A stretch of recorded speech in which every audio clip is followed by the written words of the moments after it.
Welcome back to the chronicles of my descent into sheer madness. Progress on the Astrobot challenge, where I attempt to play literally every single game referencing an Astrobot. Last time we chronicled my experiences with Silent Hill 2, sort of, along with Bloodborne and Stellar Blade.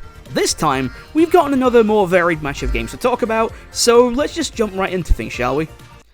Admittedly, starting my Killzone journey with Killzone 2 is probably a bad idea given how I planned on playing the original 3 games in order to see how the series progressed, but at the time I was in dire need of a new PS2 and a replacement copy of Killzone 1, so we're doing it this way instead, which is the exact way I played them the first time.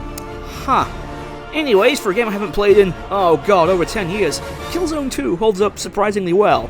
Aside from a few weird control choices, pressing the right stick as iron sights, crouch is L2, melee attack is L1, and the knife is its own weapon you switch to by pressing right on the D-pad, the game feels really good to play. There's decent feedback to each pull of the trigger, making you feel the forced impact of the bullets, and the level design is intuitive enough so you're not exactly going to get lost. And if you do, there's a handy waypoint marker you can call up at any time by pressing up on the D-pad. Speaking of levels, each one is full of dramatic set pieces and high-intensity gunfights, really capturing the feeling of fighting for your life as you invade Helghan.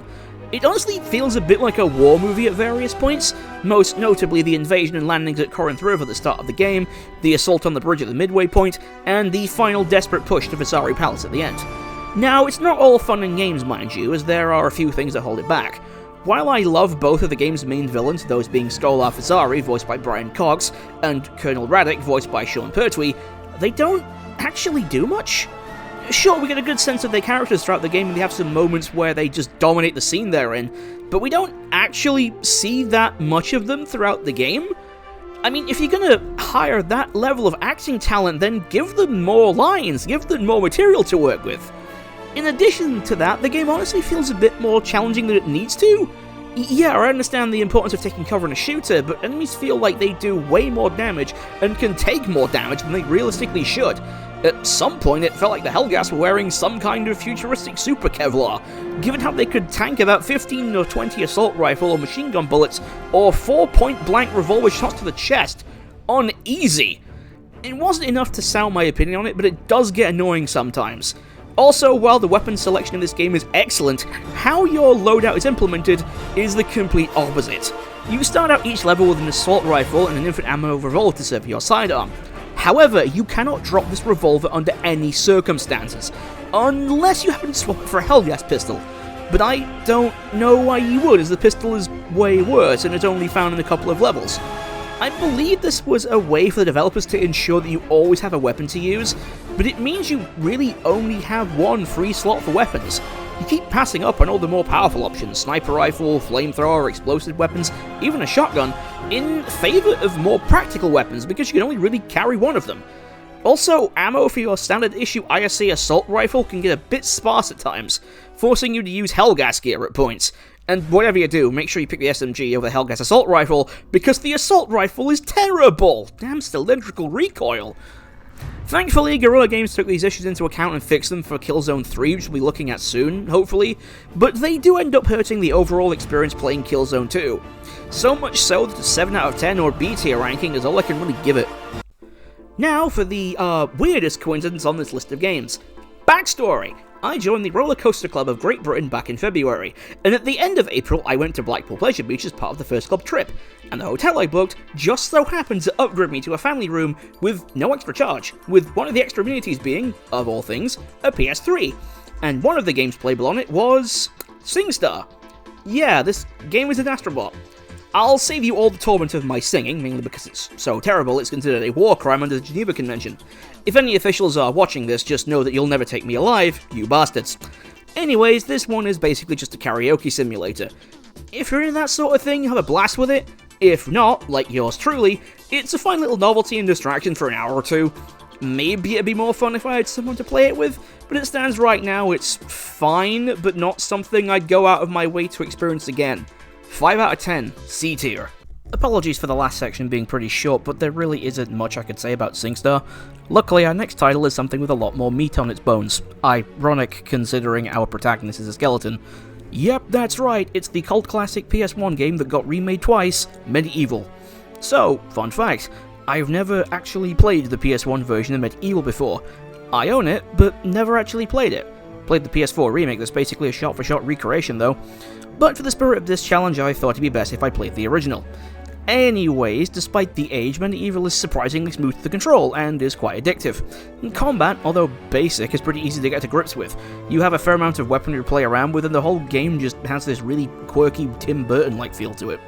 Dan's movements, especially while swinging his weapons and jumping, feel somewhat clumsy and comical. For instance, the basic sword combo looks less like a trained knight and more like someone swinging a sharp lump of metal around.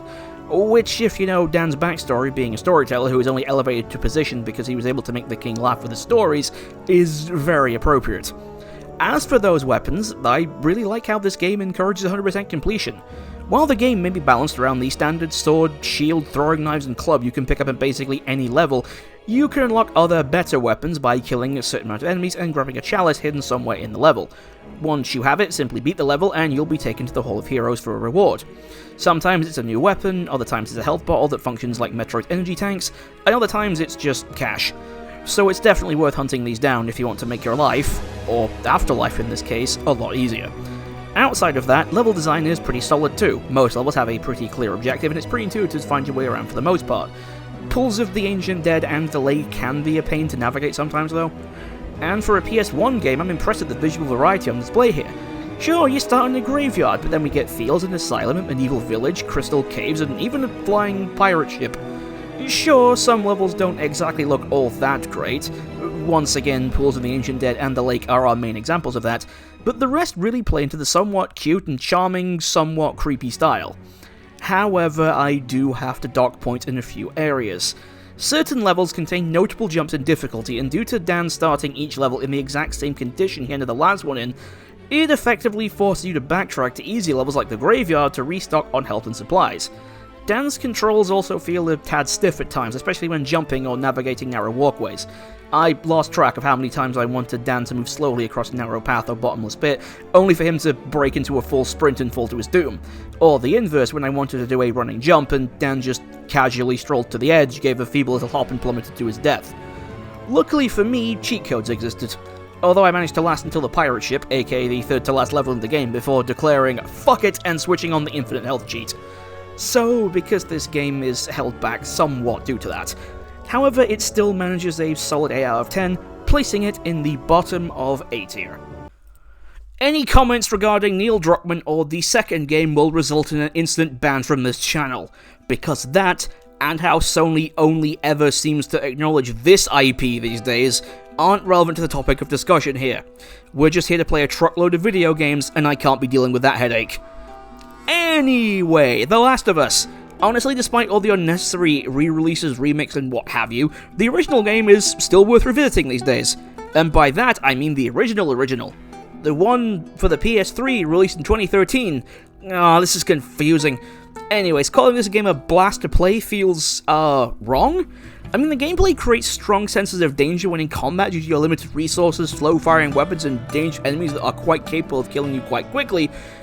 But given the whole tone of the game and themes it embodies as a whole, saying that I had fun with this style of gameplay feels a little, wrong, and doesn't exactly make sense. Screw it, when has anything I've ever done made sense? Yes, despite the overall depressing feel, the game is still pretty damn fun to play.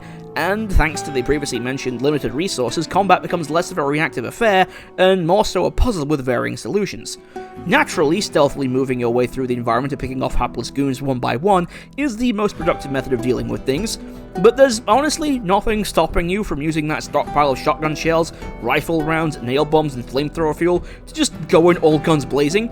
Just, make sure you actually land those headshots, and make sure you use the listen mode mechanic to pinpoint all enemy locations. It can go very badly for you if a clicker you didn't notice decides to sneak up behind you and take a chunk out of your neck flesh. Yeah, I don't think you can slap an alcohol-soaked bandage on that one. However, the game's real strength are the moments where you're not in combat. The Last of Us encourages exploration whenever you can, hiding useful resources, upgrade parts, and other goodies behind locked doors and pathways off the beaten track. And as someone who just likes to run around the game world to see what I can find, I greatly appreciate this. Plus, you get to see some pretty impressive visuals of the honestly hauntingly beautiful post-apocalyptic world. And if you're lucky, even get treated to a bonding moment between our main characters Joel and Ellie. The highlights of this being the university section and of course the iconic giraffe scene, which is probably one of my favourite video game moments of all time. So, does The Last of Us still hold up despite what happened with the sequel and Naughty Dog's addiction to remaking and re-releasing it? Oh, absolutely. It earns a solid 9 out of 10, planting it firmly into A-tier territory. And that'll do it for today, folks. I'll hopefully see you back here soon with our next batch of games. Take care.